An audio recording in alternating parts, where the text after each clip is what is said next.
Alam mo bang pwedeng unti-unting masira ang katawan mo kapag buong araw kang nakaupo? Pero may solusyon dyan. Hindi kailangan ang workout o pumunta sa gym. Simpleng galaw-galaw lang, ayos na. Yung paggalaw ay nagpapababa ng risk sa sakit sa puso, diabetes at weight gain. Nakakatulong din ito na gumanda ang blood circulation, mas alert ang utak at pagbaba ng stress levels.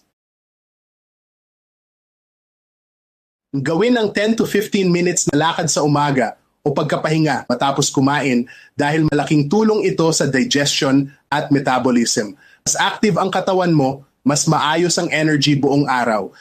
Kung busy ka sa work, subukan mong tumayo habang may phone call o mag-stretch kada break. Ang pagputol ng matagal na pag-upo ay nakakatulong para hindi manigas sa muscles at hindi sumakit ang likod. Kahit ang gawaing bahay tulad ng paglilinis o pag-aayos ng kwarto, counted pa rin yan. Ang importante, hindi ka stagnant buong araw. Ano pang inaantay mo? Maglinis na. Tandaan, hindi mo kailangang maging athlete o magpunta sa gym. Kailangan mo lang gumalaw ng mas madalas para protektahan ang puso, utak at metabolism mo. Ikaw ba, anong paraan ang ginagawa mo para maiwasan ang matagalang pag-upo?